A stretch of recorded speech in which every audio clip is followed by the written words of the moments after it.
The scrapyard on the edge of Delta. 5 Colony was alive with sparks, clangs, and the constant hum of machines. Broken drones lay in heaps, scavenged spacecraft parts were stacked like forgotten bones, and through it all, a lone figure worked tirelessly beneath the glow of a makeshift arc lamp. Jalen Cross was not a famous man. He was not a soldier, not a pilot, not one of those heroes people raise statues for. He was a human engineer, the kind who worked with rusted steel, malfunctioning circuits, and obsolete tech no one else bothered with. His hands were always calloused, blackened with grease, and yet when they touched machinery, miracles sometimes happened. It was near midnight when he first heard the sound. Scraping. Dragging. A mechanical grind that sent shivers down his spine. He paused mid-weld, visor lifting, ears straining.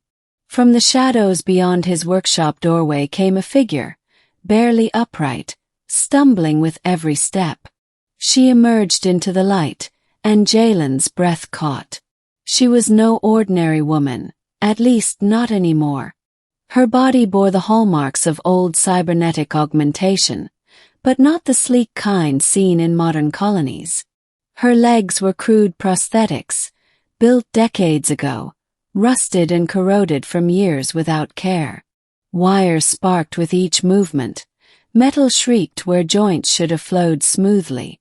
She collapsed to her knees just a meter from him, her hands pressed flat to the floor as if begging, "Please." Her voice was ragged, static-lined, as though her own vocal processor was failing. "Help me." Jalen set down his torch and hurried to her side. The woman's eyes, deep, gray, and tired, met his and he could see the desperation within them. "Those legs," he muttered, crouching. "They're ancient. You shouldn't even be walking on these." "I had no choice," she whispered. "Every other engineer turned me away. They said I wasn't worth the parts. That I was obsolete." Her words burned into him. Jalen had heard the same before. Colonists cast aside when their cybernetics fell behind the times, treated like trash because it wasn't profitable to fix them. He clenched his jaw. "Not here," he said firmly. "In my shop, no one's obsolete." The repairs. For days, Jalen worked tirelessly. He stripped the rust from her prosthetics, replaced corroded wires with fresh cabling, reforged the joints from scrap titanium he'd salvaged. His workshop became a storm of sparks and smoke, his voice muttering through the hours as he coaxed life back into what others had abandoned. The woman, who finally introduced herself as Lyra, watched him work with a quiet intensity. She asked nothing of him except patience.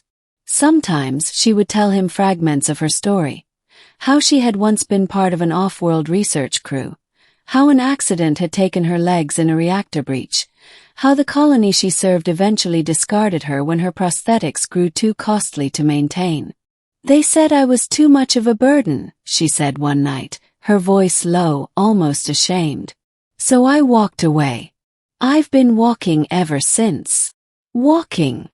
Jalen asked, glancing at her battered legs. "Dragging, stumbling, anything to keep moving," she admitted with a faint smile. Something stirred in Jalen's chest then. It wasn't pity. It was admiration. This woman, despite every setback, had kept moving. She hadn't given up. By the 5th day, the prosthetics began to resemble something new. Jalen had rebuilt their frames, cleaned the servos, and even integrated adaptive sensors. They weren't just functional. They were stronger, sleeker, and more responsive than anything she'd worn before. The first time Lyra stood on them, her eyes widened in disbelief.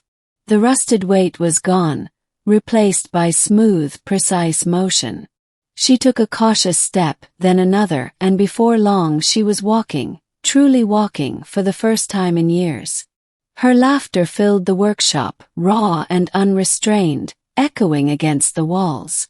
Jalen leaned back against his bench, smiling faintly as he wiped his hands on a rag. "Feels good, doesn't it?" he said. Lyra spun around, testing the balance, her hair catching the lamplight. "Good. Feels like freedom. Like I have my life back." But then, her joy softened into something more solemn. She stopped in front of him, lowering her gaze. "I don't know how to repay you," she said. "No credits. No possessions. Nothing of value." "You don't owe me anything," Jalen replied quickly. "I didn't do this for payment." But Lyra shook her head. Her expression grew almost reverent. And then she spoke words Jalen never expected to hear. "Then let me serve you. Let me be your maid." The unthinkable offer. Jalen blinked. For a moment he thought he'd misheard. "Wait, what?" "I have nothing else to give," Lyra said firmly. "But you gave me my legs, my freedom. If I can't repay you with wealth, then let me repay you with myself. Me stay here. Cook for you. Clean for you. Serve you." He set the rag down slowly, frowning. "That's not why I helped you. I don't want a maid." But Lyra's eyes were unwavering. "You gave me back dignity when the world stripped it away. If I leave now, I'll only be discarded again. But if I stay, I can belong somewhere. Please let me belong here." The words struck him deeper than he expected. Jalen had lived alone for years, surrounded by machines. His only company the drones and the hum of engines. He had grown used to silence, to loneliness, convincing himself it didn't matter. But now here was this woman, not begging for survival, but offering loyalty with an honesty that shook him. Still he hesitated. "You don't have to chain yourself to me because of gratitude. You're free now, Lyra. You can go anywhere." Her reply was soft but resolute. "Freedom means nothing without a place to rest it. And the only place I've ever felt seen is here." Life shared. Jalen eventually relented.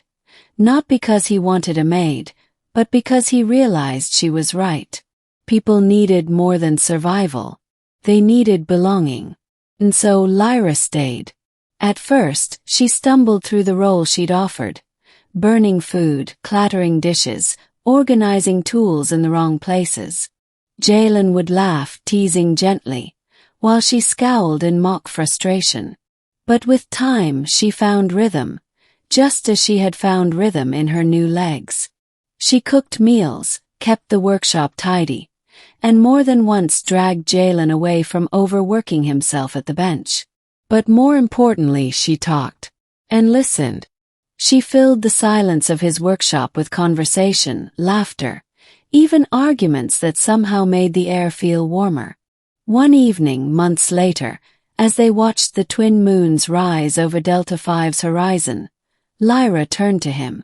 "You know," she said, "I wasn't asking to be your maid because I wanted to serve you. I asked because I wanted to stay near you. I just didn't know how to say it." Jalen smiled faintly. "I figured that out eventually. And you let me stay anyway." "Of course," he said simply.